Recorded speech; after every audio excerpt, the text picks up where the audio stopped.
Donald Pharis was born July 8, 1896, to a farming family in Butler, Missouri, where he first developed his love of the land. He studied agriculture at the University of Missouri and taught vocational agriculture classes for 14 years.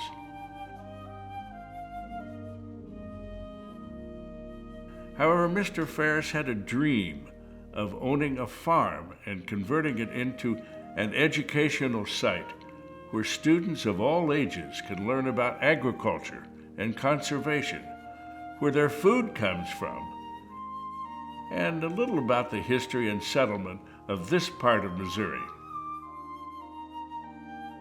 For this reason, Mr. Pharis bought this house and has hosted thousands of school children and visitors for over 70 years.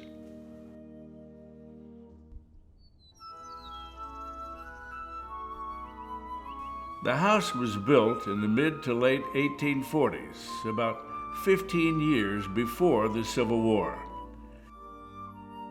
In the Greek Revival style of architecture that was customary of houses during this era and in this part of the country. The bricks were dug and fired on the northwest corner of the property. The wide white trim and columns are typical of Greek Revival houses, but the most important part were the tall windows, which let in plenty of light and kept the house cool during hot summers before air conditioning was invented. Donald and his wife Helen bought the house and 160 acres of surrounding farmland in 1927 with the intention of realizing his dream of an educational and historical landmark.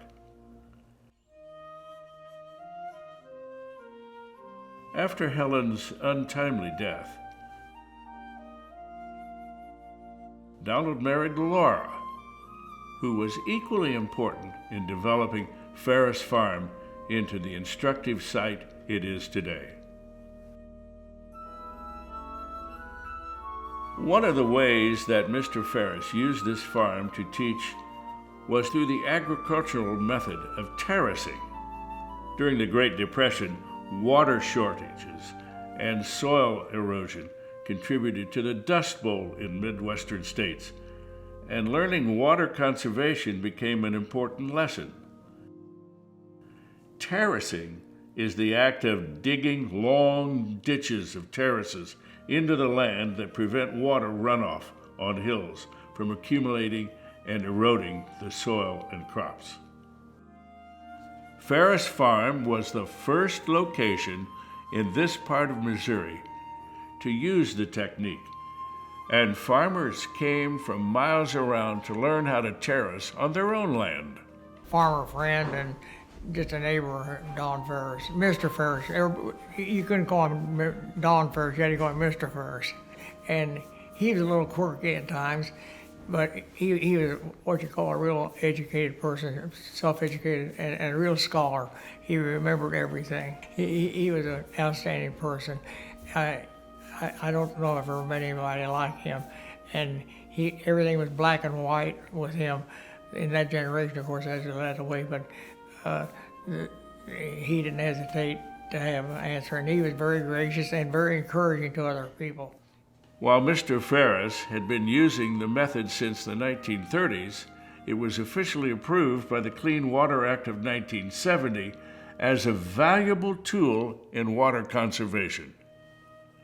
Donald Pharis helped organize the first Clay County Soil Conservation District and served as president, encouraging other farmers to practice soil conservation and natural techniques in land preservation.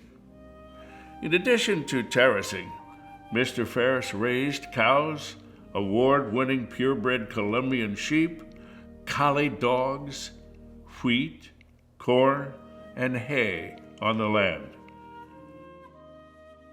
By 1959, the farm was hosting local school children and visitors to learn from a working farm.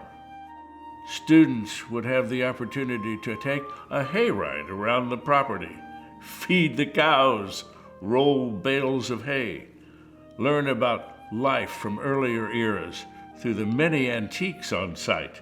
So coming here to the farm, his personality would shine for the land and the animals. He liked having the children come, especially in the spring when the newborn lambs were born. He made sure everybody got a turn to hold a baby lamb. The one thing I think that stands out that I remember about both him and Mrs. Pharis, they weren't so doing it, and his vision for the future too, of this farm becoming a teaching tool. It wasn't so much that they were doing it for their credit, but they saw it as a reflection of God's glory. They were Christian people. They believed in God. They had a deep faith. And so this wasn't so much for them as to show off what they could do, as it was to be a way to show people the beauty of God's creation. Donald and Laura were both avid collectors of antiques, before it was fashionable to do so, many of which you can still see on display today. When they moved into the house, it contained a number of original furnishings from the 1800s, such as a sugar chest and a spinning wheel.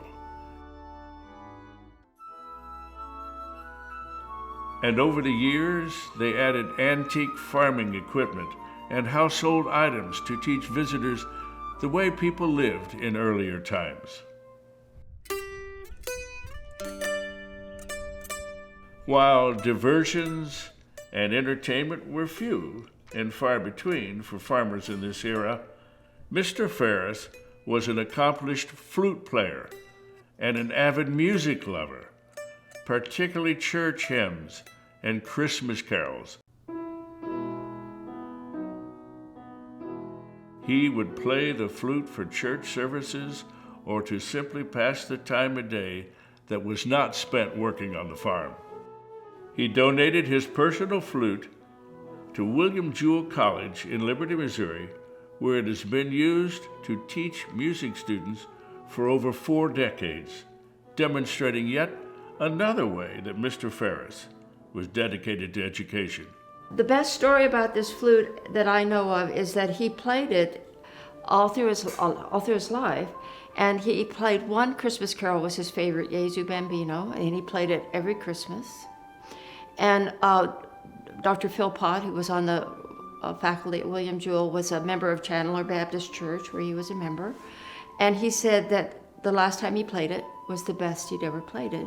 And what I've come to find out is he was going blind, and so he could no longer see, but so he obviously played it from his heart. So I tell that to musicians, that it's hope for all of us, if the best is your last. So yeah, so it's, it has a lot of heart to it. And when it's put in adjustment, it's really a beautiful instrument, even though it's almost 100 years old. Many of the people who remember Mr. Pharis carry fond memories of his flute playing in the community, and we can only imagine music filling these rooms on quiet nights on the farm long before television or the internet made music widely accessible.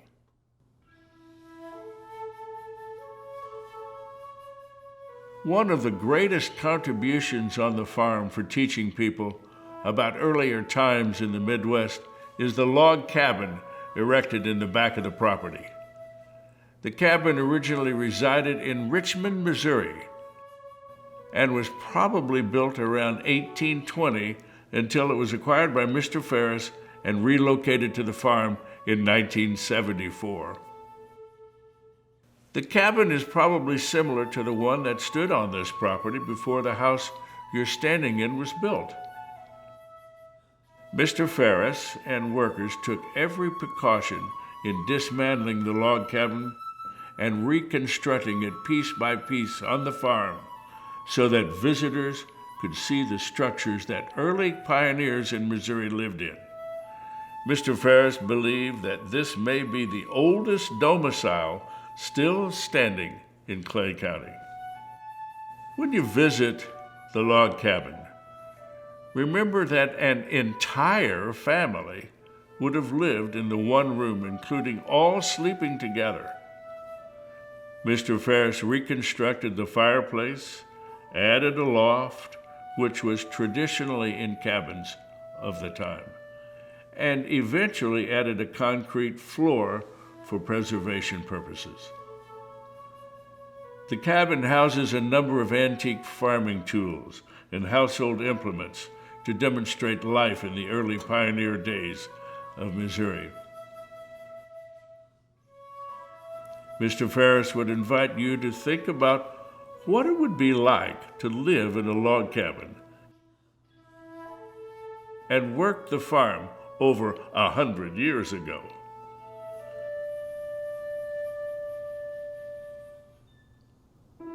I know Donald Pharis. We went to church together. We sang in the same choir.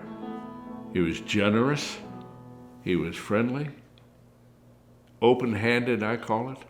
He was a friend. His life, his practices is part of our inheritance, part of our history.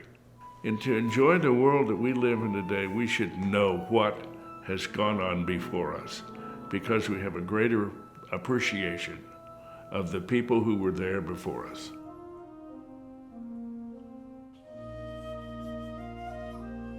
And that is why Pharis Farm exists today, to encourage visitors to learn more about their history and the land.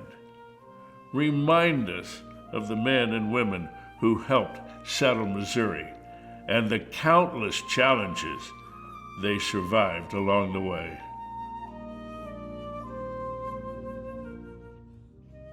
So, welcome to Pharis Farm.